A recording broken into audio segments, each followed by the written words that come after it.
I could feel their eyes on me. All of them. The ballroom of the Palazzo Nero wasn't supposed to exist. Not officially, not in any city registry or tax document. Yet here it stood, 3 stories beneath Milan's oldest cathedral, its vaulted ceilings dripping with crystal chandeliers that cost more than most people earned in a lifetime. The air smelled of cigar smoke, aged whiskey, and something darker I couldn't name. Desperation, maybe. Or blood. I moved through the crowd with my tray held high, silver champagne flutes balanced with the precision I'd learned from 3 years of serving drunk rich people who never looked me in the eye. Tonight was different, though. Tonight, every man in this room looked. They stared at the servers like we were part of the auction catalog, items to be appraised and discarded. Champagne? I offered to a woman draped in emeralds, her bored expression never shifting as she plucked a glass from my tray without a word of thanks. The auction hadn't started yet. Around me, Italy's criminal elite mingled in their €1,000 suits and blood-red dresses, discussing antiquities the way normal people discuss the weather. A stolen Caravaggio here, a looted Egyptian sarcophagus there. I'd been hired for tonight through an agency that specialized in discretion. Servers who knew not to ask questions, not to remember faces, not to exist beyond refilling drinks and clearing plates. I needed the money. God, I needed the money. My phone buzzed in the pocket of my regulation black dress. I already knew what it said. The same thing it had said every day for the past 6 months. Payment overdue. Interest accruing. You have 48 hours. The loan sharks who'd inherited my father's gambling debts when he died didn't care that I was 22 and working 3 jobs.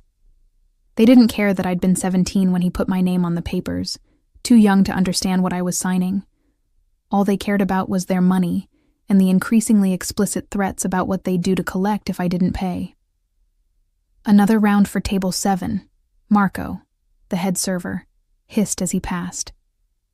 His face was pale, nervous. He'd warned us before we came down here. Don't speak unless spoken to.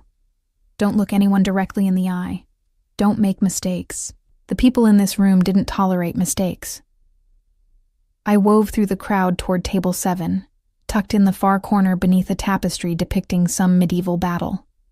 3 men sat there, their conversation pausing as I approached. I kept my eyes down, professional smile fixed in place. "Gentlemen, can I offer you?" A hand shot out and grabbed my wrist. Hard. I gasped, the tray tilting dangerously. Champagne sloshed but didn't spill. Years of practice keeping my hands steady even as my heart lurched into my throat. Well. The voice was slurred, thick with alcohol and entitlement. What do we have here? I looked up to find a man in his 50s leering at me, his grip on my wrist tightening until I could feel my pulse hammering against his fingers. His face was flushed, sweat beading on his forehead despite the room's careful climate control. I recognized the look in his eyes. I'd seen it before, in back alleys and parking lots, in the faces of men who thought they could take whatever they wanted. "Sir, please let go." I kept my voice level, professional. "I need to serve a beauty like this," he interrupted, yanking me closer until I stumbled against the table's edge. "Should be in the catalog tonight. How much for an hour with her, eh?" He looked at his companions, who shifted uncomfortably, but said nothing. Cowards. All of them. My free hand tightened on the tray. I could smash it into his face, grab one of the champagne flutes, and drive it into his wandering other hand that had started creeping up my arm. But then what? Marco had been clear. Cause a scene, lose the job, get blacklisted from every agency in the city. And I needed this money. I needed... Remove your hand. The voice cut through the ballroom like a blade through silk. Everyone heard it. Conversations died mid-sentence. The string quartet in the corner faltered, their bows going still. the drunk man's grip loosened slightly. I looked up to find the crowd parting, and through that gap walked someone I'd only glimpsed earlier in the evening, a man who moved like violence wrapped in a bespoke suit. Luca Demir. I knew the name because everyone here knew the name, whispered it like a curse or a prayer depending on whether you owed him money or favors. He controlled the black market antiquities trade across 3 continents, they said. He'd killed his first man at 19. He answered to no one, feared nothing, and destroyed anyone foolish enough to cross him. He was also, objectively, the most striking man I'd ever seen. Tall, broad-shouldered, with dark hair that fell just slightly too long to be respectable, and eyes the color of smoke before a fire. His suit was charcoal gray, tailored so perfectly it must have been sewn onto his body. The top 4 buttons of his white shirt undone to reveal a triangle of olive skin and the edge of what looked like a scar. He wore no tie, no jewelry except a watch that probably cost more than my accumulated debt. He didn't need accessories. His presence was enough. Those smoke-gray eyes fixed on the man still gripping my wrist. I said, Luca repeated, his voice dangerously soft. Remove your hand. The drunk man's face went from flushed to pale. Demir, I was just... The sound of breaking bone was surprisingly loud in the hushed ballroom. I didn't even see Luca move. One moment he was 3 feet away. The next his hand was wrapped around the drunk man's fingers, crushing them with methodical precision. The man screamed, releasing me immediately, but Luca didn't let go. He kept squeezing until I heard another crack, then another. When you touch what belongs to me, Luca said, his tone conversational despite the violence of his actions, you forfeit the privilege of having hands. I'm sorry. The man was sobbing now, trying to pull away. I didn't know she was yours, I swear, I didn't... She wasn't. Luca's gaze shifted to me, and I felt the impact of those eyes like a physical touch. Until now. He released the man's ruined hand, letting him collapse back into his chair, cradling his mangled fingers and whimpering. Then Luca reached for me, one arm sliding around my waist with casual possessiveness, pulling me against his side.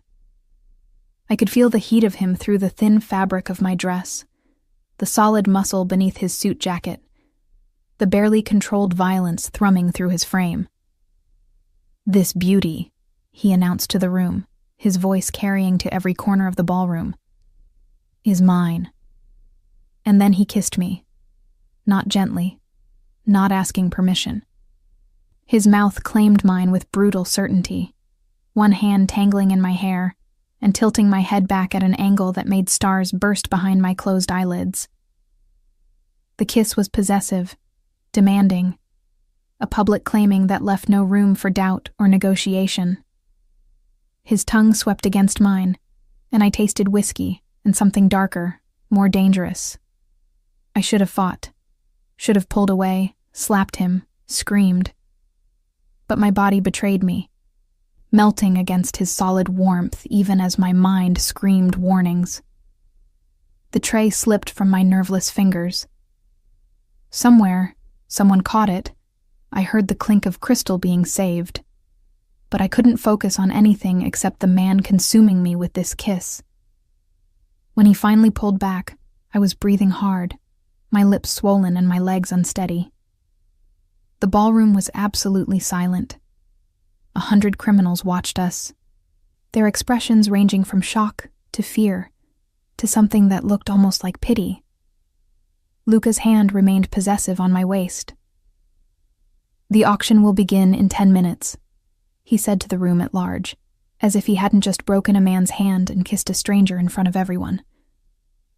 Anyone who bids on anything I want will meet the same fate as our friend here. He gestured casually at the still sobbing man. Understood? Murmurs of assent rippled through the crowd. They understood. Of course they understood. This was Luca Demir's world, and the rest of them just lived in it. He looked down at me, his expression unreadable. Come with me. It wasn't a question. His hand on my waist became a guiding pressure, steering me through the crowd toward a door I hadn't noticed before. I should have resisted, should have run. But where would I go? Back to my apartment where loan sharks waited.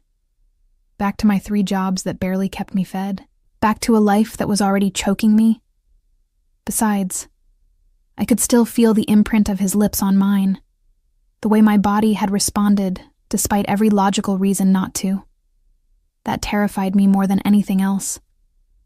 We entered a private room, some kind of office with leather furniture and bookshelves lined with what I suspected were priceless first editions. Luca released me, moving to pour himself a drink from a crystal decanter. Sit. I remained standing, wrapping my arms around myself. I need to get back to work. No. He took a sip of his drink, watching me over the rim. You don't. My supervisor has already been compensated for your absence. He set the glass down with a soft click, along with a generous bonus for providing such quality staff tonight.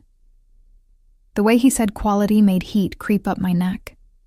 I lifted my chin, trying to find some shred of dignity. You can't just buy people. Can I? His smile was sharp, predatory. Your name is Isabella Rossini. You're 22 years old. You work at a cafe, a bookstore, and occasionally as event staff through agencies like the one that brought you here tonight. Your father died 6 months ago, leaving you with debts totaling approximately 80,000 euros to some very unpleasant people. You live alone in a studio apartment in the Porta Genova district. You take the tram to work. You eat pasta 4 nights a week because it's cheap. Should I continue? The room tilted slightly. You investigated me? I investigate everyone who enters my spaces. He moved closer, each step deliberate. But you. I noticed the moment you walked in. The way you move. The way you keep your eyes down but miss nothing. The way you're drowning but refuse to ask for help. I don't need help. You need 80,000 euros by Friday, or those loan sharks will sell you to cover the debt. His voice was matter-of-fact, as if he were discussing the weather. I know the men who hold your markers. They specialize in young women with no family, no resources, no options. By this time next week, you'll be in a brothel in Naples if you're lucky. Dubai if you're not. The truth of his words hit me like a fist to the stomach. I'd known, of course. Had known for weeks what would happen when I couldn't pay. But hearing it stated so baldly, so certainly, made it real in a way it hadn't been before. What do you want? My voice came out smaller than I intended. Luca reached out, his fingers tracing my jawline with surprising gentleness. I'll clear your debt, all of it.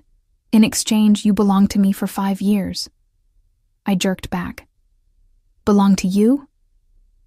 You'll live in my home, follow my rules, learn what I teach you, be available when I want you. His eyes burned into mine. In exchange, you'll have safety, luxury, and the certainty that no one will ever touch you without your permission. Except me. That's insane. That's business. He withdrew his hand, returning to his drink. You have 5 minutes to decide. After that, the offer expires, and you return to your life. What's left of it? I should have said no. Should have walked out, found another way, sold everything I owned and run somewhere far from Milan and loan sharks and men who thought they could buy people. But I looked at Luca Demir, at the cold certainty in his eyes, the power radiating from every line of his body, and I knew he was offering something no one else could. Survival. A terrible, complicated survival, but survival nonetheless. If I say yes, I heard myself ask, what exactly would you want from me? His smile was slow, dangerous, promising things I wasn't ready to name. Everything, Isabella. I would want everything. And God help me. Standing in that room with my lips still burning from his kiss, and my future hanging by a thread. I knew I was going to say yes. I said yes. The words left my mouth before I could fully process what they meant, what I was agreeing to. Luca's expression didn't change. No triumph, no satisfaction. Just a slight nod, as if he'd known all along what my answer would be. "Smart girl," he murmured, pulling out his phone. He typed something quickly, then pocketed it again. "Your debt will be cleared within the hour. I'll have your belongings collected from your apartment tomorrow." Tomorrow? My voice sounded distant, detached. "I start tomorrow." "You started the moment you said yes." He moved closer, his hand cupping my face with a possessiveness that made my breath catch. "From this moment forward, you're mine. No more tram rides. No more pasta 4 nights a week. No more working yourself to exhaustion for people who don't deserve you.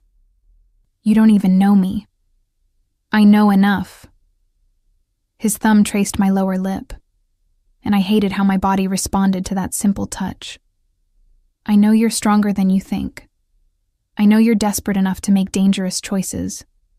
And I know that kiss affected you as much as it did me." I wanted to deny it, but we both knew it would be a lie. The door opened without a knock. A man entered, tall, broad, with a scar running from his temple to his jaw. He nodded to Luca. "The auction is ready." "Good." Luca's hand dropped from my face. "Take Isabella to the car. Ensure she's comfortable." The scarred man's gaze flickered to me, assessment in his eyes. "Yes, sir." "Wait," I protested. "I can't just leave. My supervisor has been informed you're unwell and had to depart early," Luca interrupted smoothly. "Along with a bonus that ensures he won't ask questions. Everything is handled, Isabella. That's what I do. I handle things." The scarred man, whose name I learned was Dimitri, led me through corridors I hadn't known existed, up a service elevator, and out into the cool Milan night. A car waited, sleek and black, and undoubtedly worth more than my entire life's earnings. Dimitri opened the door. "Ms. Rossini," he said with surprising courtesy. I slid into the leather interior, my mind still struggling to catch up with the past 20 minutes. Dimitri closed the door and took his position in the driver's seat, separated from me by a privacy partition. My phone buzzed. A text from an unknown number. "Your apartment at Porta Genova. Be ready at 9 a.m. Bring nothing. Everything will be provided." I stared at the message, reality finally crashing over me in waves. I'd just sold myself for 5 years. 5 years of my life, handed over to a man I didn't know, whose reputation was built on violence and control. 5 years of belonging to Luca Demir. The drive took 40 minutes. We left the city center, heading into the hills where Milan's wealthiest kept their estates hidden behind stone walls and armed security. The car finally turned through iron gates that opened automatically, following a long driveway lined with cypress trees. The house, no, the mansion, was a study in old-world elegance meets modern security. Stone walls, arched windows, but also cameras at every angle, reinforced doors, guards patrolling the perimeter. A fortress disguised as a home. Dimitri opened my door. "This way." Inside, the mansion was exactly what I expected, and nothing I was prepared for. Marble floors, vaulted ceilings, artwork that belonged in museums. A woman appeared. 50s, iron gray hair pulled into a severe bun, her expression professionally neutral. "Ms. Rossini, I'm Signora Caruso. I manage Mr. Demir's household." Her eyes swept over my server's uniform with faint disapproval. "Your rooms have been prepared. Please follow me." My rooms turned out to be a suite larger than my entire apartment. Bedroom, sitting room, bathroom with a tub that could fit 3 people. The closet was empty, waiting to be filled. Floor-to-ceiling windows overlooked gardens lit by subtle ground lights. "Mr. Demir will join you for breakfast at 8, Signora Caruso informed me. Please be dressed appropriately. Clothing has been provided. She gestured to several boxes stacked near the closet. What's considered appropriate? I asked, my voice sounding small in the enormous space. Mr. Demir prefers classic elegance. You'll find suitable options. She moved toward the door, then paused. A word of advice, Ms. Rossini. Mr. Demir values obedience and discretion above all else. Remember that, and your time here will be manageable. She left, the door closing with a soft click that somehow sounded like a cell door locking.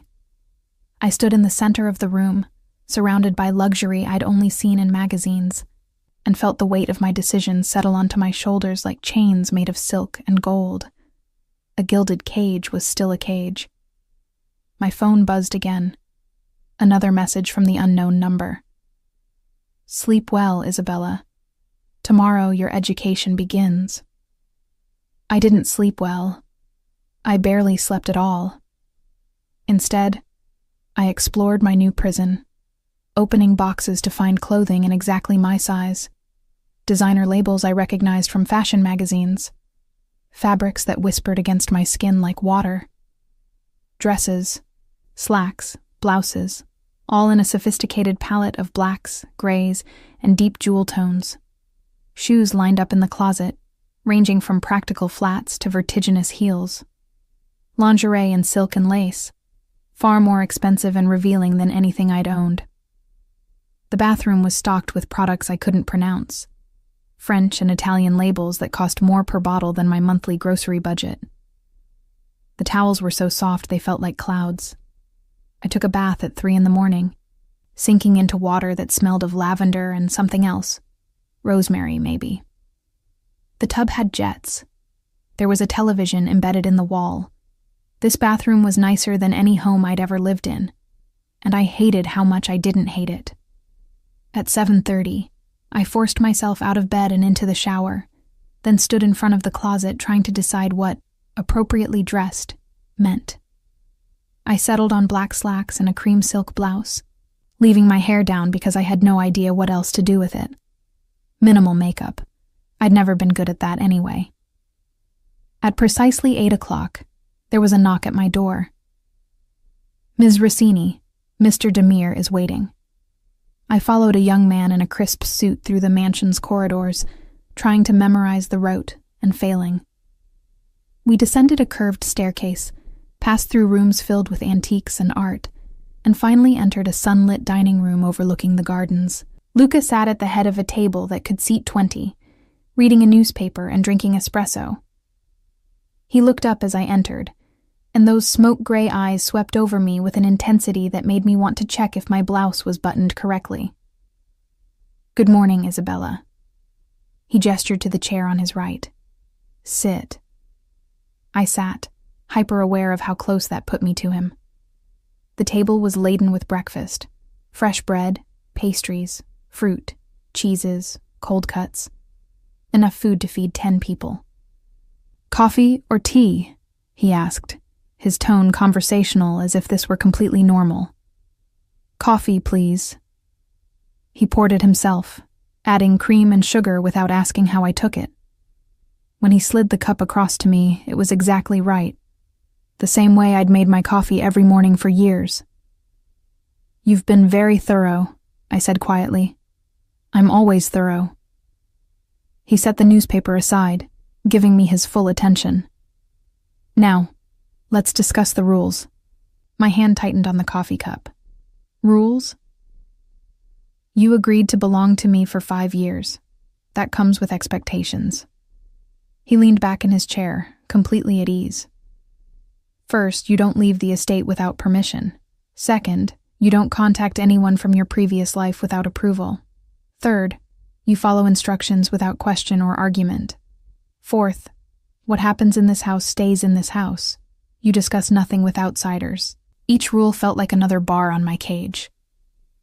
And if I break these rules? Consequences. The word was soft, almost gentle. I'm not a cruel man, Isabella, but I am an exacting one. Disobedience will be punished. The severity depends on the transgression. What kind of punishment? My voice was steadier than I felt. Isolation, loss of privileges, physical discipline if necessary, though I prefer not to resort to that. His gaze held mine. But reward loyalty and obedience generously. You'll find I can be very generous to those who please me. The implication in those words made heat crawl up my neck. And what exactly are my responsibilities? What do you want me to do? Lucas smiled, and it was the smile of a man who held all the cards and knew it. You're going to learn a very specific skill set, Isabella. Ideal in antiquities, rare books, historical documents, artifacts that museums would kill to possess. But the most valuable items are often the most scrutinized. Authentication is everything in my business. I don't know anything about authentication. You will. He poured himself more espresso. You're going to become an expert in historical document forgery. The finest forger in Europe if you apply yourself. I have the teachers, the resources, the materials. All you need to provide is dedication and talent. I stared at him, trying to process this. You want me to be a criminal. I want you to be useful, he corrected. Your other option was being sold to a brothel.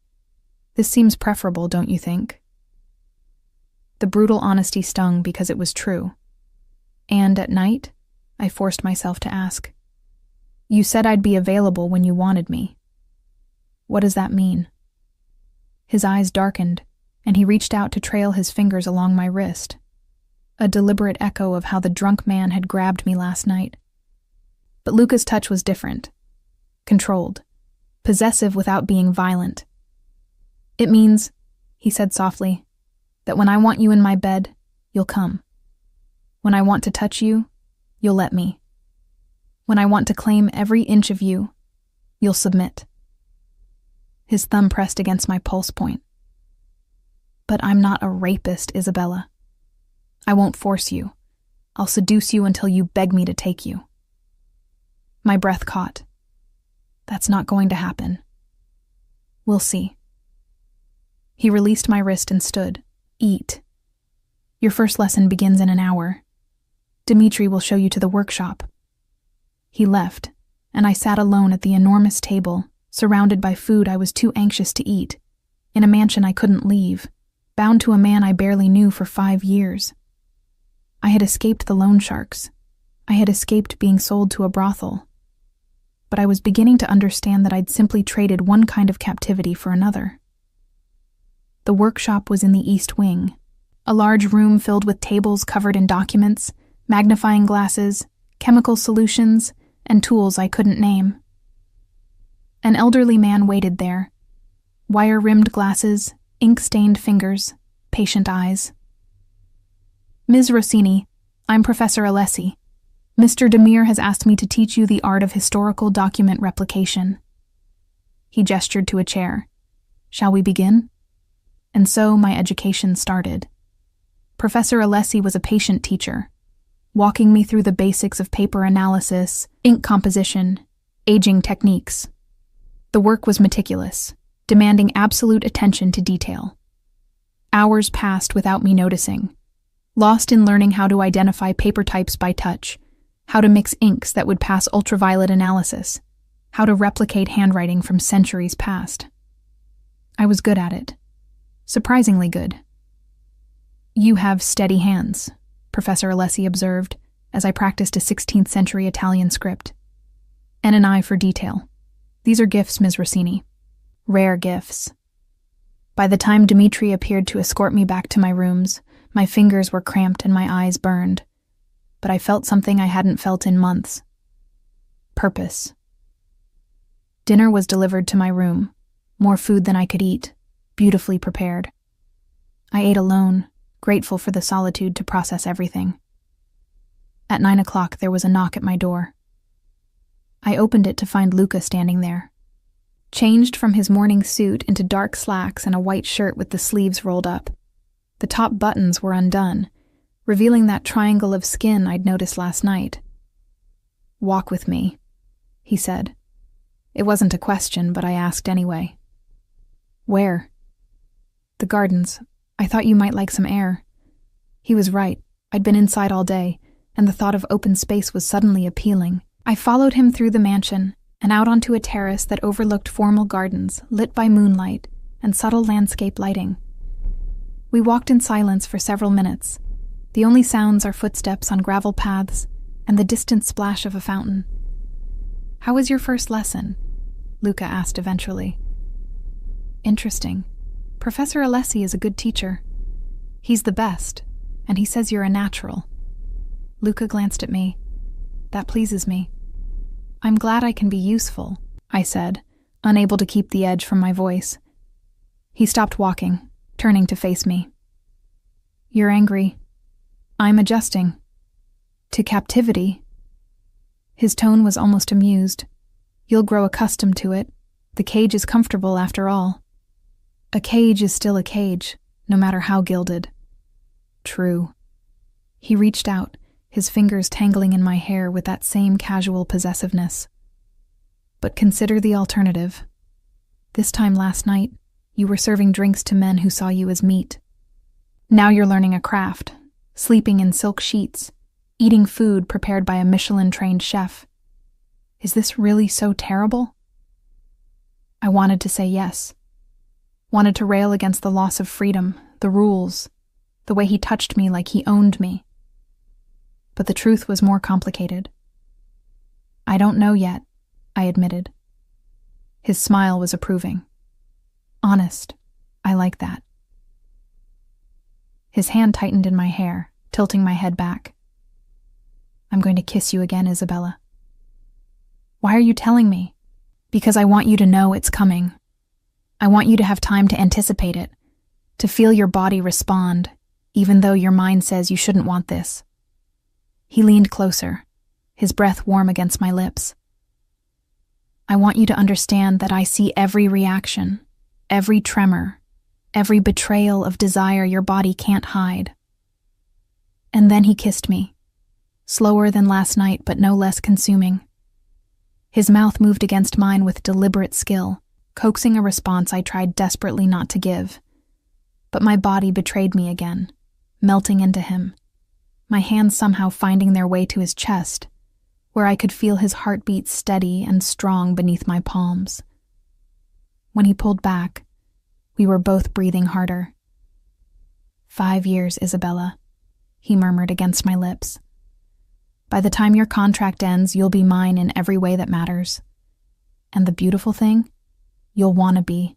He released me and walked back toward the mansion, leaving me standing alone in the moonlit garden, my lips burning and my heart racing, and the terrible knowledge settling in my chest that he might be right. 3 months passed in a strange rhythm of captivity and luxury. My days followed a pattern that became almost comfortable in its predictability. Mornings with Professor Alessi in the workshop, learning the intricate art of forgery, how to age paper with tea and sunlight, how to crack pigments the way they would have been prepared in the 16th century, how to replicate the pressure and flow of quill pens that hadn't been used in hundreds of years. Afternoons studying art history, chemistry, linguistics. I learned to read Latin, to identify Renaissance binding techniques, to spot the microscopic tells that separated authentic documents from clever fakes. I was good at it. Better than good. Professor Alessi said I had a gift, that my hands seemed to remember techniques I'd never been taught. Within 6 weeks, I'd successfully replicated a letter, supposedly written by Lucrezia Borgia, that fooled even the professor on first inspection. Luca came to the workshop sometimes, watching me work with those unreadable smoke-gray eyes. He never interrupted, never offered praise or criticism, just observed in silence that made me hyper-aware of every movement, every breath. The nights were different. Luca was true to his word. He didn't force me, but he seduced me with the patience of a man who had all the time in the world and knew exactly how the game would end. Dinners in the formal dining room where we sat close enough that I could feel the heat of him. Walks in the garden where his hand would find the small of my back, burning through the silk of my dress. Conversations in his study where he'd pour expensive wine and we'd discuss art, history, philosophy, and I'd find myself forgetting that I was his captive, his property, his project. And the kisses. God, the kisses. He kissed me every night before I retreated to my rooms. Sometimes gentle, almost tender. Sometimes demanding, possessive, leaving me breathless and aching. He learned my body's responses better than I knew them myself. Where to touch to make me gasp. How to angle his mouth to make my knees weak. Exactly how long to draw it out before pulling away and leaving me wanting more. Not yet, he'd murmur against my lips when my hands clutched at his shirt, when my body pressed against his seeking more. When you come to me, Isabella, it will be because you can't bear not to. Because you've stopped fighting what we both know you want. I hated that he was right. Hated how my body responded to him. How I started anticipating our evening walks. How I'd catch myself watching him during dinner and wondering what his hands would feel like on skin, instead of just through clothing. The isolation didn't help. I had no contact with my former life. My phone had been replaced with one that only called numbers Luca approved. I had no internet access except through a monitored computer in the library. Signora Caruso was professional but distant. Professor Alessi was kind, but focused only on our lessons. Dimitri and the other guards were polite ghosts. My only real human connection was Luca. And he knew it. Of course he knew it. He'd designed it that way. One evening in late spring, 4 months into my captivity, Luca invited me to his private study after dinner. It was a room I'd only glimpsed before. Rich wood paneling, floor-to-ceiling bookshelves, a massive desk that looked like it belonged to a Renaissance prince. "Sit," he said, gesturing to a leather chair near the fireplace where a small fire burned despite the warm evening. I sat, accepting the glass of wine he offered. He settled into the chair across from me, close enough that our knees almost touched. "Professor Alessi tells me you're ready for your first real project," Luca said, swirling his wine. "A letter from Machiavelli to Lorenzo de' Medici, discussing political strategy. There's a buyer in London who will pay €500,000 for authenticated correspondence from that period." "500,000?" I tried to keep the shock from my voice. "More if the content is particularly interesting." His eyes gleamed in the firelight. "You'll create the letter. I'll provide the historical context, the appropriate content. You'll handle the physical replication. If it passes inspection, we split the profit." "Split?" I repeated. "I thought I belonged to you. Why would you share the money?" "Because I reward excellence, Isabella. 20% of every successful piece you create goes into an account in your name. At the end of 5 years, you'll walk away with significant wealth. Enough to start over anywhere in the world." The offer was generous. Suspiciously generous. "What's the catch?" "No catch. Just incentive." He leaned forward, elbows on his knees, bringing him close enough that I could smell his cologne. Something woodsy and expensive. "I want you invested in the work.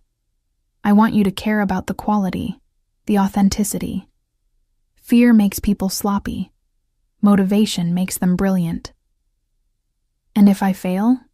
If the forgery is discovered?" His expression darkened. "Then we both have a problem. My reputation in this business is built on providing undetectable quality. If you produce work that can be traced back to me, there will be consequences." The threat hung in the air between us. "What kind of consequences?" "The kind that remind you why obedience matters." He reached out, his fingers trailing along my jaw. "But you won't fail, Isabella. You're too talented, too careful, and you're too smart to disappoint me." His touch made it hard to think clearly. I pulled back slightly, needing space. "Why me? You could have hired an experienced forger, someone who already knew what they were doing." "I could have," he agreed. "But experienced forgers have reputations, histories, connections. They can be traced. You were a blank slate, no criminal record, no association with the art world, no reason for anyone to suspect you. And you had the raw talent I needed, the steady hands, the eye for detail. His smile was sharp. Plus, you were desperate. Desperation makes people pliable. The clinical assessment of how he'd chosen me, how he'd identified me as the perfect tool for his purposes, should have angered me.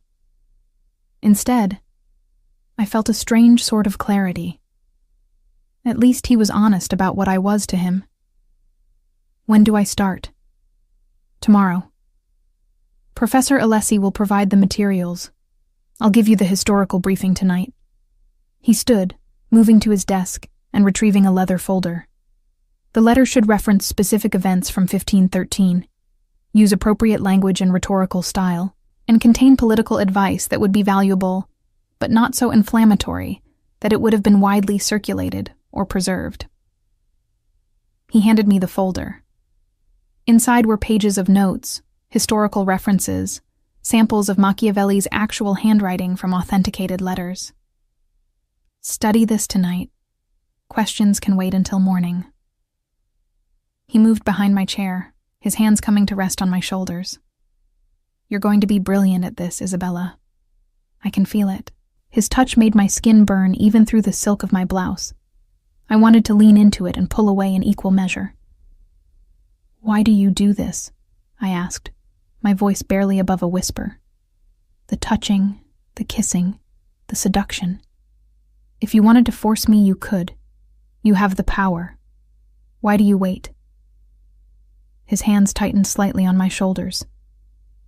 Because force is crude. Any man with strength can take what he wants.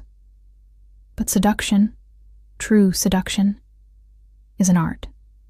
Making someone desire the cage, crave the chains, beg for the very captivity they should resist, that requires skill, patience, understanding. He leaned down, his lips brushing my ear. I don't want your body, Isabella. I can buy bodies anywhere. I want your submission. Freely given, desperately offered, impossible to take back. And I'll have it, eventually. You already know I will. His breath against my skin made me shiver. He noticed, of course. Luca noticed everything. Go, he murmured. Study the materials. Rest. Tomorrow you begin proving your worth. I left his study on unsteady legs, the leather folder clutched to my chest like a shield that couldn't protect me from anything. That night, I dreamed of quill pens and sealing wax, of Luca's hands on my skin, of cages made of silk and desire that locked from the inside. The Machiavelli letter took me 3 weeks to perfect. 3 weeks of obsessive attention to detail. Aging the paper to exactly the right shade of yellow-brown, mixing ink from period-appropriate ingredients, practicing the handwriting until I could replicate it without conscious thought. Professor Alessi guided me, but the work was mine. When I finally placed the completed letter on Luca's desk, I felt something close to pride. He examined it under a magnifying glass, then under UV light, then held it up to study the watermark in the paper. Minutes passed in silence while my heart hammered against my ribs. Finally he looked up, and something that might have been approval flickered in his eyes. Exceptional, he said softly. Even knowing it's a forgery, I can't find a single tell. The aging is perfect. The ink composition is correct. The handwriting is flawless. He set it down carefully. You've exceeded my expectations, Isabella. And the praise shouldn't have mattered. Shouldn't have made warmth bloom in my chest. But it did. The buyer has already wired the deposit, Luca continued. €500,000, as promised. 100,000 of that is yours. 100,000 euros. More money than I'd ever imagined having. Enough to pay off my father's debts 10 times over. I don't have access to that account, I said. You will, when your 5 years are complete. He stood, moving around the desk toward me. But for now, this deserves a more immediate reward. He pulled me against him with sudden force, one hand tangling in my hair, the other splayed possessively across my lower back. The kiss was different from the others, hungrier, more demanding, carrying an edge of triumph. When he pulled back, we were both breathing hard. "You're mine, Isabella," he murmured against my lips. "My creation, my tool, my treasure. And you're becoming exactly what I knew you could be." The words should have felt like a brand. Instead, they felt like belonging. And that terrified me more than anything else. I turned 23 in August, 6 months into my captivity. I didn't mention it to anyone. What was the point? But Luca knew, of course. He knew everything about me, had known my birthday before I'd ever set foot in his mansion. That morning, I woke to find a small velvet box on my nightstand. Inside was a necklace, delicate gold chain, a pendant in the shape of a quill pen, tiny diamonds set along its length. Beautiful, personal, a reminder of what I'd become for him. I wore it to breakfast without being asked. Luca's smile when he saw it made something twist in my chest. "It suits you," he said, reaching across the table to adjust how it lay against my collarbone. His fingers lingered on my skin. 23.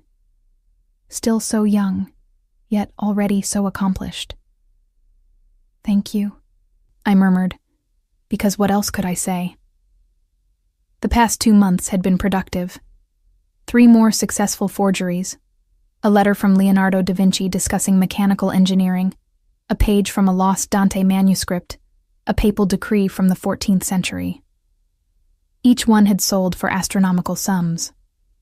My account was growing, though I couldn't access it. My skills were sharpening with every project. And Luca's seduction was working. I knew it. Hated it. Couldn't stop it. The isolation had worn down my resistance. The luxury had softened the edges of my anger. The work had given me purpose. And Luca himself, his intelligence, his intensity, the way he looked at me like I was simultaneously a priceless artifact and a puzzle he was determined to solve, had burrowed under my skin in ways I couldn't deny. I still slept in my own rooms, but it was getting harder to close that door each night. Harder to ignore the ache his kisses left behind, the way my body responded to his touch, the growing curiosity about what would happen if I stopped fighting. He knew. God, he knew. "Come with me," he said after breakfast. "I want to show you something." He led me through parts of the mansion I'd never seen before, downstairs into what must have been a wine cellar. But instead of bottles, the temperature-controlled room housed shelves of documents protected in climate-controlled cases. "My private collection," Luca said, gesturing around the room. "Pieces I've acquired over the years that I have no intention of selling. My personal treasury." I moved closer to examine them. Letters from popes and kings, pages from illuminated manuscripts, documents that reshaped historical narratives. Each one worth a fortune, together probably priceless. "Why show me this?" I asked. "Because you've earned my trust." He stood behind me, close enough that I could feel his warmth. "And because I want you to understand what we're building together. Every piece you create becomes part of a larger tapestry, a hidden history that exists alongside the official record." His hand settled on my waist, and I didn't pull away. "You're not just a forger anymore, Isabella. You're an artist, a historian, a keeper of secrets." His lips brushed my neck, sending shivers down my spine. "And you're mine." I turned in his arms, looking up into those smoke-gray eyes, for 5 years. "We'll see." His smile was knowing, dangerous. "You might find you don't want to leave when the time comes." He kissed me there in his treasury, surrounded by stolen history and forged beauty. And I kissed him back with a hunger that should have shamed me but didn't. We were climbing the stairs back to the main house when I felt it. a wave of nausea so intense I had to grab the railing to keep from falling. "Isabella." Luca's hand steadied me. "What's wrong?" "I don't know. I just felt—" Another wave hit, and this time I couldn't fight it. I turned and vomited into a decorative plant at the top of the stairs. Luca pulled my hair back, his touch surprisingly gentle. When the spasms passed, he helped me to a nearby sitting room. "Signora Caruso," he called, his voice sharp with command. "Get Dr. Marchesi. Now." "I'm fine," I protested weakly. Probably just something I ate. But even as I said it, my mind was racing backward. When was my last period? I'd been irregular since the stress of my father's death, but it had been. 8 weeks? 9? No, that wasn't possible. Dr. Marchesi arrived within the hour, a discreet physician who clearly asked no questions about the nature of Luca's household. He examined me in my rooms while Luca paced outside like a caged animal. "Ms. Rossini," the doctor said gently, "when was your last menstrual period?" My hands went instinctively to my stomach. I'm not sure. 2 months, maybe? He performed a quick examination, then took a blood sample. "I'll have the results within a few hours, but based on your symptoms and history, I believe you're pregnant. Approximately 8 to 10 weeks along." The room tilted. Pregnant. With Luca's child. We'd never had sex. He'd kept his word about that, hadn't forced me. But the kisses had become more heated over the months, the touching more intimate. And one night, 3 months ago, after too much wine and the intoxicating high of completing a particularly difficult forgery, we'd come so close. His hands under my dress, my hands fumbling with his belt, desperate friction and need, and we'd stopped. He'd pulled back at the last moment, both of us breathing hard, and said, "Not like this. Not when you're drunk on success and wine. When I take you, Isabella, you'll be sober and certain." But we'd been reckless. Too close, too heated, and apparently close enough. When Dr. Marchesi left, Luca entered my rooms. His expression was unreadable as he sat on the edge of my bed. "Pregnant," he said, the word flat. "He's not certain yet. The blood test, he's certain." Luca's hand found my stomach, resting there with careful possession. "My child, growing inside you." "This changes the contract," I said, trying to find solid ground. "I can't. This changes nothing." His eyes met mine, fierce and certain. "Except that now you're even more mine than before. The mother of my heir. The woman carrying my bloodline. I didn't agree to this. Having a baby wasn't part of our deal. Life rarely asks for agreement, Isabella." His hand pressed more firmly against my stomach, "But this child will be protected, cherished, given every advantage. And so will you, if you're smart enough to accept it." I should have been angry, should have demanded he let me go, find some way to escape this cage that was now closing even tighter. But all I felt was a strange, terrifying certainty that Luca was right. This changed everything, and nothing. I was still his. Now, perhaps, forever. The blood test confirmed it. 8.5 weeks pregnant, due in early April. Dr. Marchesi prescribed vitamins and rest, warning me that stress could affect the pregnancy. Luca became even more controlling. No more wine with dinner, no more late nights in the workshop. Professor Alessi's lessons were shortened to 4 hours a day. My diet was monitored by Signora Caruso. I was forbidden from lifting anything heavy, from walking too far in the gardens, from doing anything that might put the pregnancy at risk. "You're being ridiculous," I protested one evening.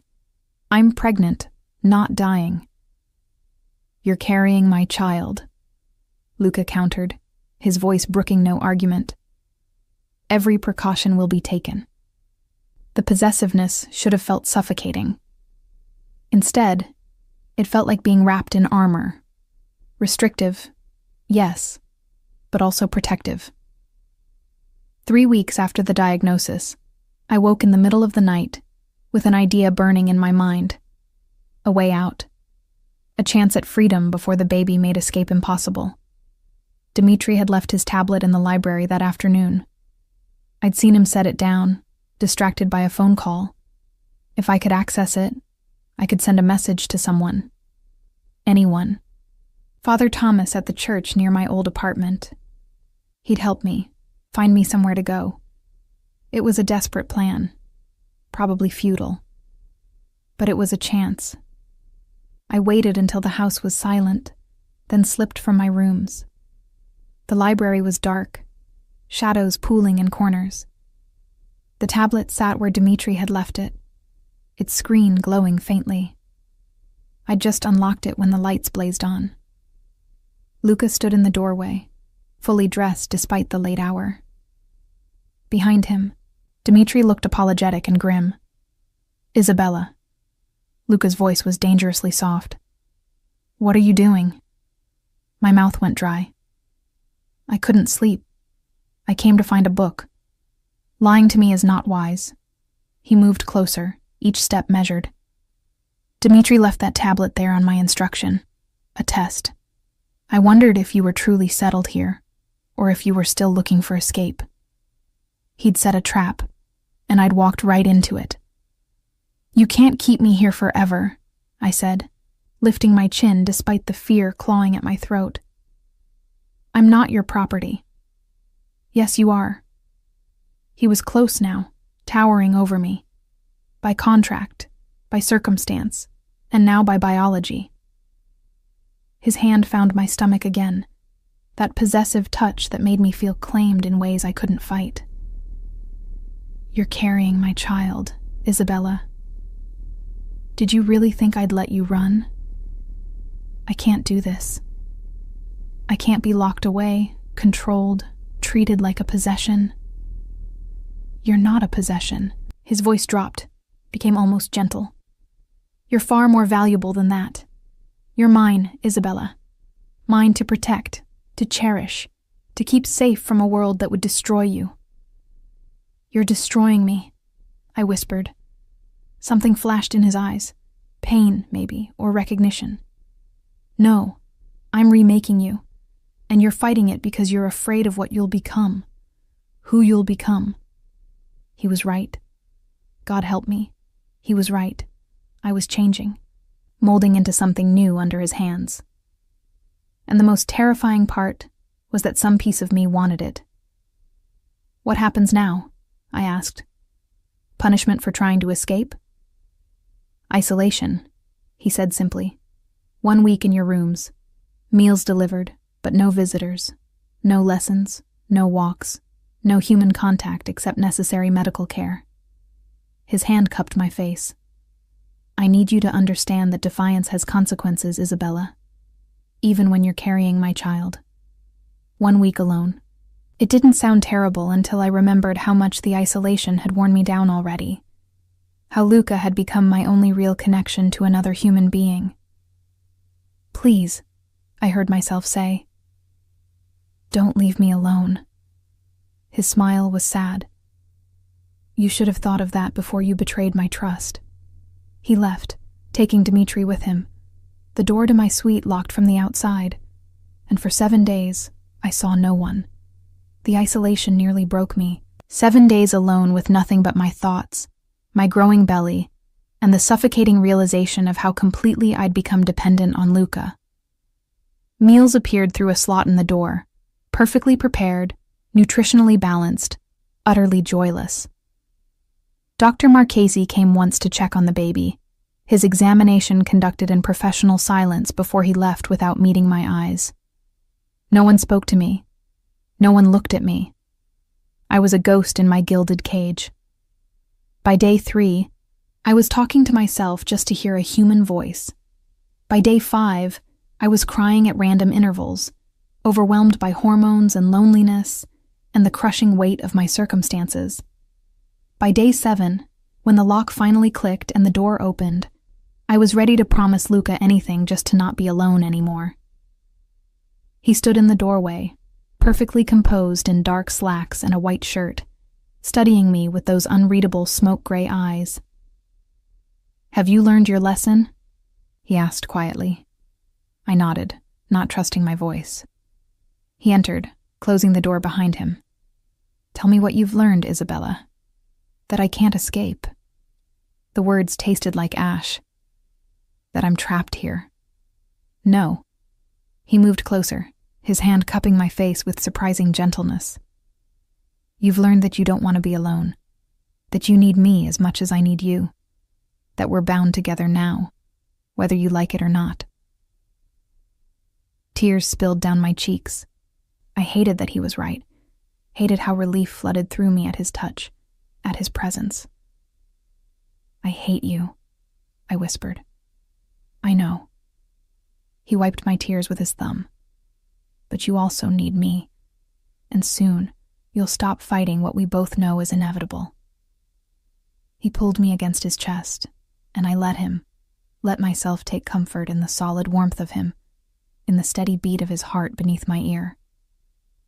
His hand stroked my hair with a tenderness that made my chest ache.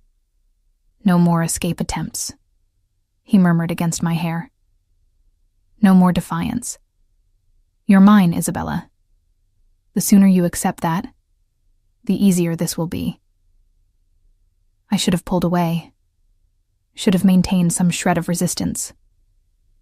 But the isolation had stripped away my defenses, left me raw and desperate for human connection. "I accept it," I heard myself say. "I'm yours."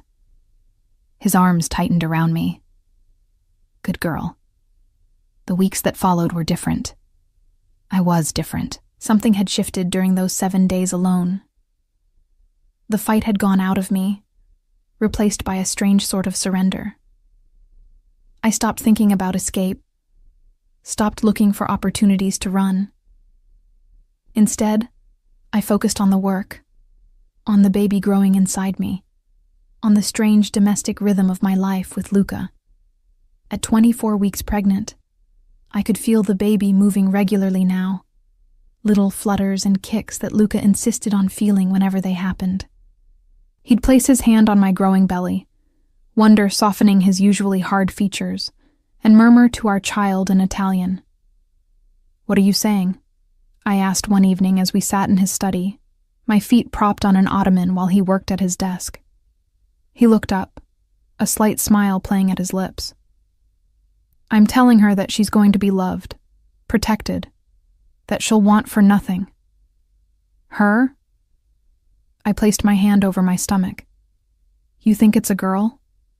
"I know it's a girl." His certainty was absolute, the way it was about everything. "My daughter, our daughter." The possessiveness in those words should have bothered me. Instead, it felt like safety. Professor Alessi had me working on my most ambitious project yet, a complete letter collection supposedly written by Artemisia Gentileschi, the Baroque painter, discussing her techniques and experiences as a woman artist in the 17th century. The work was exquisite, demanding, and utterly absorbing. "You've surpassed even my expectations," the professor said one afternoon, examining my latest letter under magnification. "These are flawless. The aging, the ink, the handwriting. I would stake my reputation on their authenticity. The pride I felt was genuine. I'd become exactly what Luca had promised. An artist, a craftsperson, a keeper of false histories that felt more true than truth." That night, Luca invited me to dinner in his private quarters, rooms I'd never been permitted to enter before. The space was surprisingly intimate, less formal than the rest of the mansion. A small dining table near windows overlooking the gardens, comfortable furniture, shelves lined with books in multiple languages. "Thank you for joining me," he said, pulling out my chair with old-world courtesy. "Did I have a choice?" I asked, though without the edge the question would have held months ago. "You always have choices, Isabella. You've simply learned to make the right ones." Dinner was prepared by his personal chef. Delicate pasta, perfectly grilled fish, vegetables that tasted like they'd been picked that afternoon. We talked about art, about the Artemisia letters, about baby names.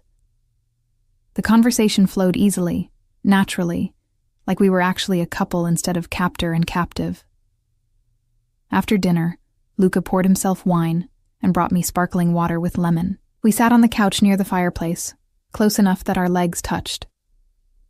"I need to tell you something," he said, his voice uncharacteristically uncertain. I turned to face him, surprised by the vulnerability in his expression. "What is it?" He was silent for a long moment, his fingers tracing patterns on my wrist. "When I first saw you at the auction, serving drinks and trying to be invisible, I wanted you immediately. Not just physically, though that was part of it. I wanted to possess you, to take something beautiful and unclaimed and make it mine." "I know," I said quietly. "You've made that clear." "But what I didn't expect," he continued, his eyes meeting mine, "was that possessing you wouldn't be enough. That I would want more than your obedience, more than your body. That I would want you to choose me." My breath caught. "Luca, I love you, Isabella." The words fell between us like stones into still water. "I love you in ways I didn't think I was capable of. I'm obsessed with you. I need you. And it terrifies me because I don't know how to do this. How to love someone without destroying them, without consuming them completely." I stared at him, my mind reeling. Luca Demir, the man who controlled everything, who showed no weakness, was confessing love with the same intensity he brought to everything else. "You've controlled me," I whispered. "Isolated me, kept me prisoner." "I know." His hand tightened on my wrist. "And I'd do it again because the alternative, losing you, letting you go, is unthinkable. I'm not a good man, Isabella. I never pretended to be. But I'm yours, as completely as you're mine." The confession should have changed everything.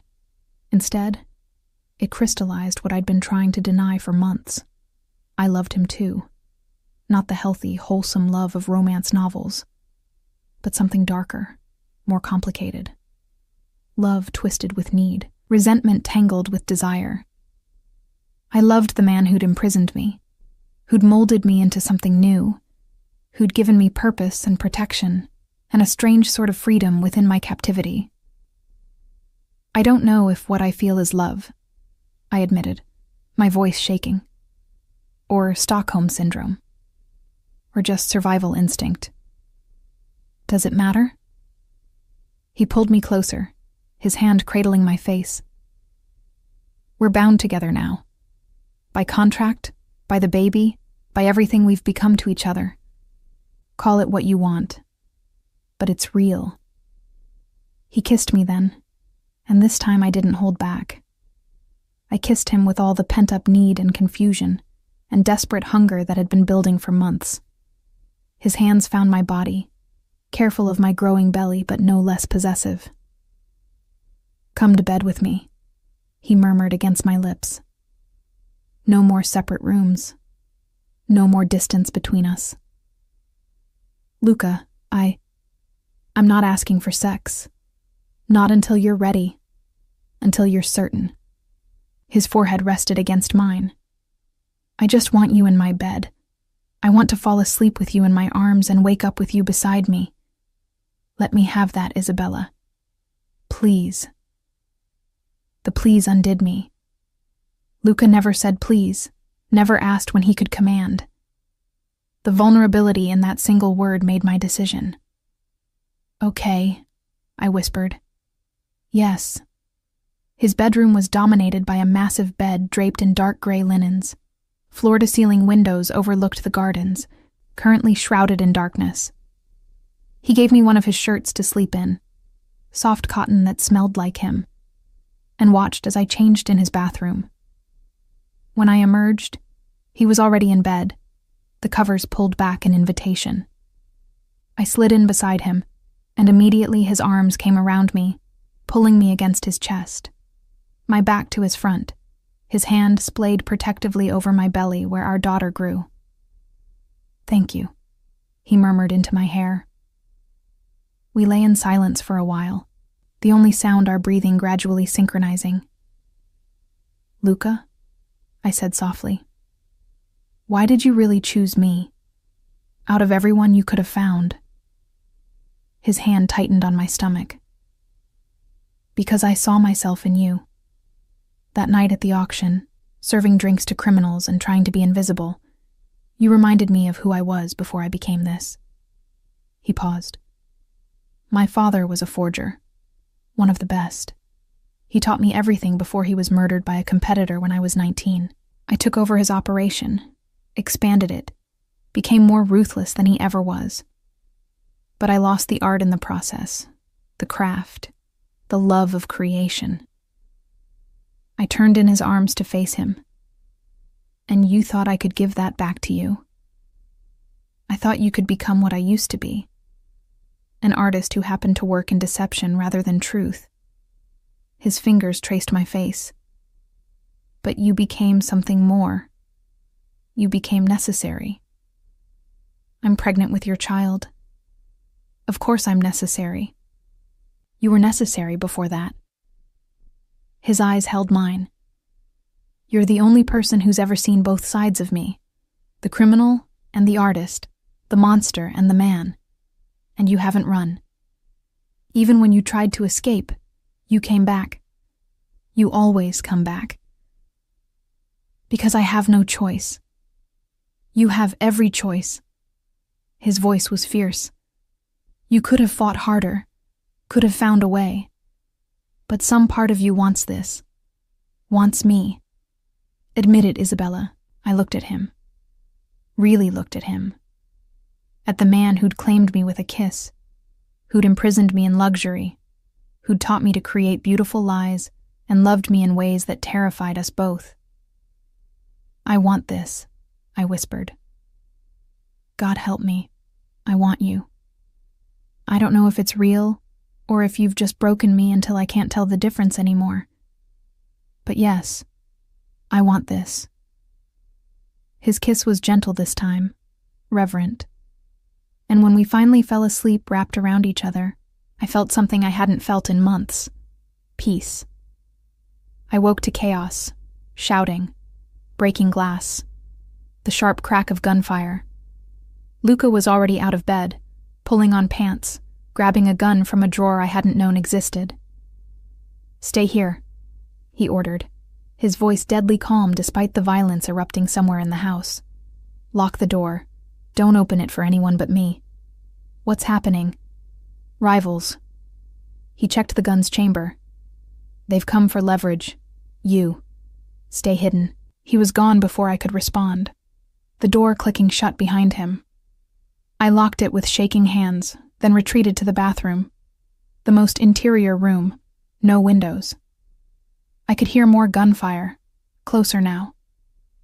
Shouting in Italian and other languages I didn't recognize. Then footsteps in the bedroom. "Isabella Rossini." A man's voice, accented and cold. "We know you're here. Come out, and no one else needs to die." I pressed my hand over my mouth, trying to breathe silently. My heart hammered so hard I thought it might give me away. The bathroom door exploded inward. 2 men entered, guns drawn. One grabbed me, dragging me out despite my struggles. I saw Luca's bedroom destroyed. Overturned furniture, broken glass, blood on the pristine carpet. "The boss will be pleased," one man said in heavily accented English. "Demir's pregnant whore, perfect leverage." They forced me down the stairs, through the mansion's corridors. I saw bodies, Dimitri, bleeding but alive. Other guards I recognized, not moving. The destruction was surgical, targeted. In the grand foyer, a man waited. Older, 60s maybe, with silver hair and eyes like chips of ice. "Ms. Rossini," he said pleasantly, as if we were meeting at a cocktail party. I'm Alexander Volkov. I believe Luka has mentioned me. He had. Volkov was his biggest competitor, ruthless and patient. They'd been circling each other for years, neither quite willing to start an open war, until now. What do you want? I managed to ask. What I've always wanted. Demir's empire, his contacts, his forgery operation. Volkov smiled. And now, thanks to you, I have the leverage to take it all. They held me in a warehouse on the outskirts of Milan. Concrete floors, exposed beams, the smell of old machinery and fear. My hands were zip-tied in front of me, my swollen belly making it impossible to find a comfortable position on the metal chair they'd placed me in. Volkov had left after delivering his ultimatum. Luka would surrender his entire operation, every contact, every authentication expert, every piece of his carefully constructed empire, or I would die. He had 48 hours to decide. He won't give it up, I told the guard watching me, a younger man who at least had the decency to look uncomfortable about holding a pregnant woman hostage. You don't know him. He'll burn everything down before surrendering. The guard said nothing, but something in his expression told me I was right. I'd been there for 6 hours when I felt the first contraction. Not labor, too early for that at 25 weeks, but stress contractions that Dr. Marchesi had warned me about. I breathed through it, trying to stay calm for the baby's sake. The second contraction came 10 minutes later, stronger. Something's wrong, I said to the guard. The baby. I need a doctor.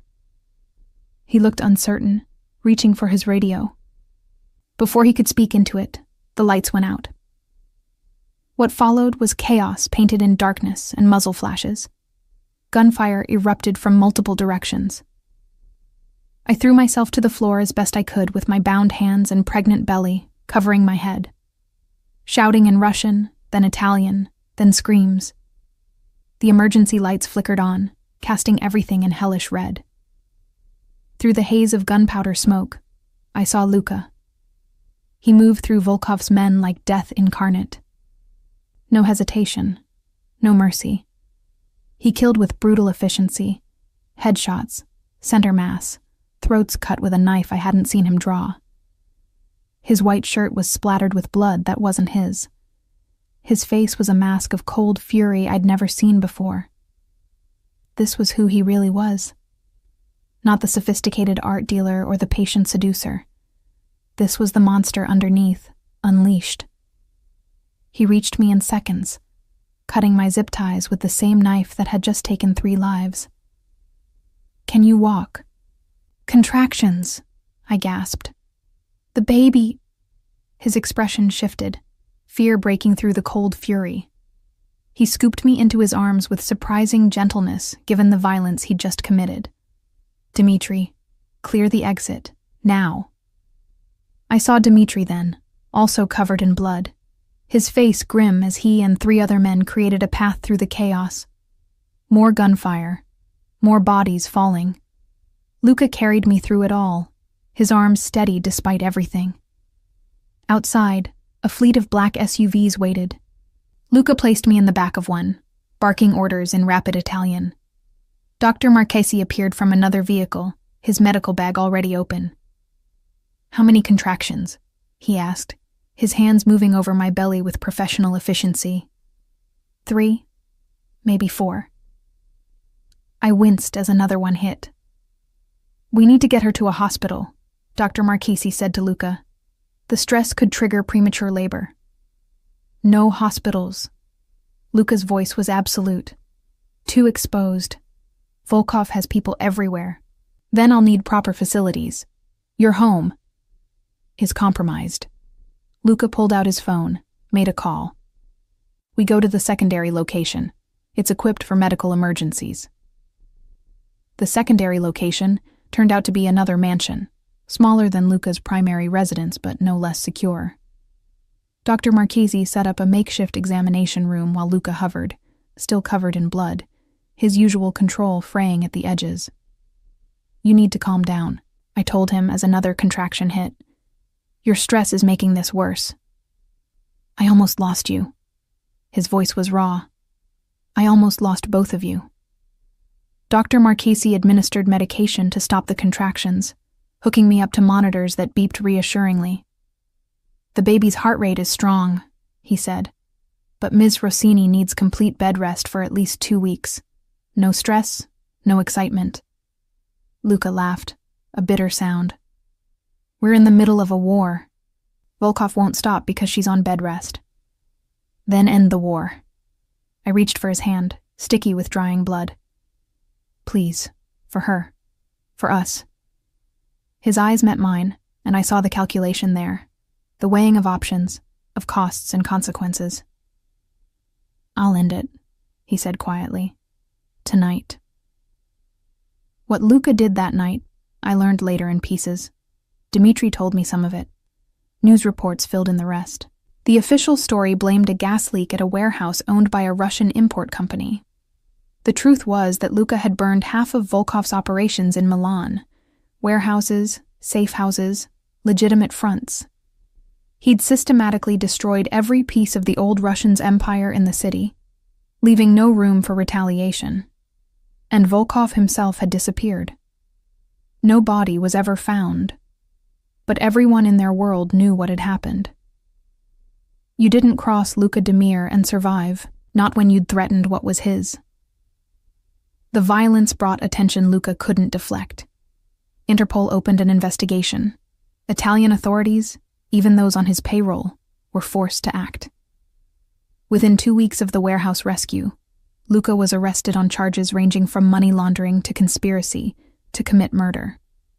I watched from the window of the secondary mansion as they took him away in handcuffs. He looked up at me, our eyes meeting across the distance. Even cuffed, even surrounded by police, he looked utterly in control. His lawyer visited me that afternoon, a severe woman named Signora Benedetti, who'd clearly been prepared for this contingency. "Mr. Demir has instructed me to ensure your continued safety and comfort," she said, spreading documents across the dining table. "This mansion is yours for as long as you need it. Your bank account has been activated. You have access to all funds from your work. Additionally, Mr. Demir has established a trust for the child." I stared at the numbers. Millions. Enough to live comfortably for the rest of my life. "The contract?" I asked. "Our 5-year agreement?" "Void, given the circumstances." Signora Benedetti's expression was professionally neutral. "You're free to go wherever you wish, Ms. Rossini. Mr. Demir has no further claim on you." Free. After months of captivity, I was finally free. The irony was that I had nowhere to go, no one to go to. My old life was gone. This strange new existence Luca had created was all I had. "When will he be sentenced?" I asked. "The trial will likely take months. Best case scenario, he'll receive 10 years. Worst case." She didn't finish, but I understood. Life in prison. Or execution, depending on what they could prove. Our daughter was born in April, 3 weeks early but healthy. I named her Sophia, after Luca's mother. She had his dark hair, his intense gaze, already her father's daughter at just hours old. I had her baptized at a small church, with only Dmitri and Signora Caruso in attendance. No family, because I had none. No friends, because I'd lost them all to Luca's isolation. Just me, and this perfect tiny life that was half mine and half monster. The trial concluded when Sophia was 4 months old. 15 years. Luca showed no emotion as the sentence was read, but his eyes found mine in the gallery. I'd attended every day, unable to stay away even though seeing him in chains broke something in me each time. After the sentencing, they allowed me a brief visit. We sat across from each other in a sterile room, a guard watching from the corner. Luca wore prison orange that somehow still looked tailored on him. His hair was slightly longer, his face thinner, but his eyes held the same intensity. "You came," he said, "every day." I pulled out my phone, showing him photos of Sophia. She has your eyes. His hand pressed against the glass partition separating us, and I matched it from my side. You should leave Italy, he said quietly. Start over somewhere new. Give her a normal life. I tried. I'd tried several times over the past months. Looked at apartments in Paris, London, even considered the States. I can't seem to make myself go. Isabella, I'm waiting for you. The words came out stronger than I felt. However long it takes. I'm waiting. Something vulnerable crossed his face. 15 years. You'll be 41 when I get out. Sophia will be a teenager. You can't waste your life waiting for a man in prison. You already took 5 years of my life, I said. What's 15 more? He laughed, the sound broken. You're insane. You made me this way. I pressed my hand harder against the glass. You took a frightened girl and molded her into someone who could survive anything, who could create beauty from lies, who could love a monster. So yes, I'm waiting. Sophia deserves to know her father. And I took a breath. I can't imagine my life without you in it. I love you, he said, his voice rough with emotion. God help us both, but I love you. I know. Tears spilled down my cheeks. I love you too. That's why I'm waiting. The years passed slowly. I raised Sophia alone, teaching her Italian and English, letting her visit her father once a month in the sterile visiting room. I took over the forgery operation, working from the mansion with Professor Alessi's guidance. My work was exquisite, better than Luca's had ever been, if the professor was to be believed. I laundered money through a legitimate auction house I established in Milan, dealing in authenticated antiquities that I sometimes created myself. The business was wildly successful. Within 5 years, I was one of the most respected art dealers in Europe. No one knew the owner of Rossini Auctions was also its best forger. Sophia grew up surrounded by art and history and carefully curated lies. She was brilliant, sharp as her father, with my artistic talent and his ruthless focus. By 7, she could spot a forgery at 50 paces. By 10, she was learning the craft herself. Luca got early release after 12 years for good behavior. I was 37 when I picked him up from prison, Sophia beside me in the back of the car. He looked older, gray threading his dark hair, lines around his eyes that hadn't been there before. But when those smoke-gray eyes met mine, the intensity was unchanged. Isabella. My name in his voice after years of phone calls through prison systems. Welcome home, I said. He slid into the car, and immediately Sophia launched herself at him. Papa! He caught her, his arms wrapping around this child he'd barely known, and I saw tears in his eyes for the first time. That night, after Sophia was asleep, Luca and I stood in the garden of the mansion I'd kept for him. 12 years had passed. We were different people, marked by time and separation. I don't expect anything, he said quietly. You've built a life. I won't disrupt it. In answer, I pulled him down and kissed him. The same possessive, hungry kiss he'd given me that first night at the auction. His hands found my waist, pulling me against him with the same desperate need. You're mine, I whispered against his lips. You made me yours 12 years ago. Nothing's changed. Everything's changed. Nothing that matters. I took his hand, leading him toward the house. Come to bed, Luca. Come home. We rebuilt the empire together, legitimate this time. Rossini Auctions expanded across Europe, dealing in real antiquities and carefully placed forgeries that no one could ever prove weren't authentic. Luca's contacts, combined with my reputation, made us unstoppable. Sophia learned the family business, understanding from an early age the delicate dance between truth and deception. By 15, she was creating her own forgeries. By 18, she was better than either of us. On our daughter's 21st birthday, Luca and I stood in the garden where we'd reunited, watching her celebrate with the carefully curated friends we'd approved, She was brilliant, beautiful, and absolutely her father's daughter. "We created something remarkable," Luca said, his arm around my waist in that possessive hold I'd never stopped craving. "We created a lot of things," I corrected. "A daughter, an empire, a dynasty built on lies that feel more true than truth." He turned me to face him, his hands framing my face the way they had that first night. "And you. I created you. Took a frightened girl and made her into this." "No." I met his eyes steadily. "We created each other. You needed an artist. I needed a monster. We found both in each other." He kissed me, possessive and hungry, and eternally certain. After all these years, his kisses still felt like claiming, still felt like coming home. "Regrets?" he asked against my lips.